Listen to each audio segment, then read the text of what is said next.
আসসালামু আলাইকুম।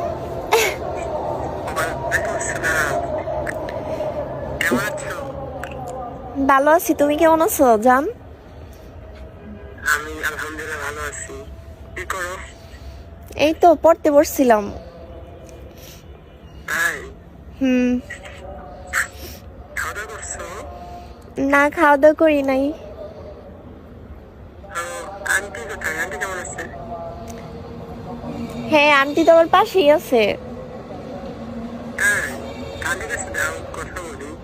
ও, আন্টির কাছে দিতে হবে। মা, মা এদিকে এসো তো। দেখো কে কল দিছে, ওই যে মেহেদি। দে আমার কাছে দে। তুই পর, একটা দিন পড়াশোনায় মনোযোগ দিস না। আজকে স্যারে কতগুলা পড়া দিছিস, পড়ছস কিছু? মা পড়তেছি, তুমি কথা বলো। আসসালামু আলাইকুম। হ্যালো বাবা। ওয়ালাইকুম আসসালাম। আন্টি কেমন আছে? জি আলহামদুলিল্লাহ বাবা, ভালো আছি। তুমি ভালো আছো বাবা? আলহামদুলিল্লাহ ভালো আছি। আপনার শরীর কেমন আছে? আলহামদুলিল্লাহ বাবা, আল্লাহ রাখছি ভালো। আচ্ছা, কি করতেছেন? খাওয়া দাওয়া করছেন? না বাবা, খাওয়া দাওয়া তো এখনো হয় নাই, তবে খাওয়া দাওয়া করবো। বাবা, তোমার তোমার বাবা মা কেমন আছে? আছে আলহামদুলিল্লাহ ভালো।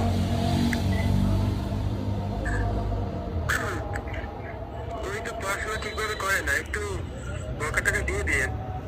হ্যাঁ বলি তো, একবারে পড়াশোনায় মনোযোগ নাই। হ্যাঁ, আসলে কোনো মনোযোগ নাই।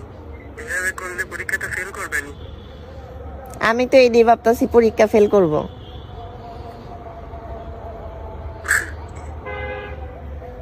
তো আন্টি খাওয়া দাওয়া কখন করবেন? এখন না বাবা। আর শোনো, তোমরা দুইজনের বিয়ার ব্যাপারটা তোমার আম্মুর নাম্বারটা দিও আমার কাছে, বুঝছো? ঠিক আছে। এখন না, তুমি এক কাজ করো, এই মেসেঞ্জারে বা হোয়াটসঅ্যাপে তুমি আন্টির কাছে পাঠিয়ে দাও তোমার আম্মুর নাম্বার। আচ্ছা ঠিক আছে, আমি দিয়ে দেবেন। ওকে। তো আপনি শরীরের যত্ন নিয়েন, আর ভালো থাকেন সবসময়। আল্লাহ হাফেজ। ওকে, বাই। ভালো থাকবা। বাই।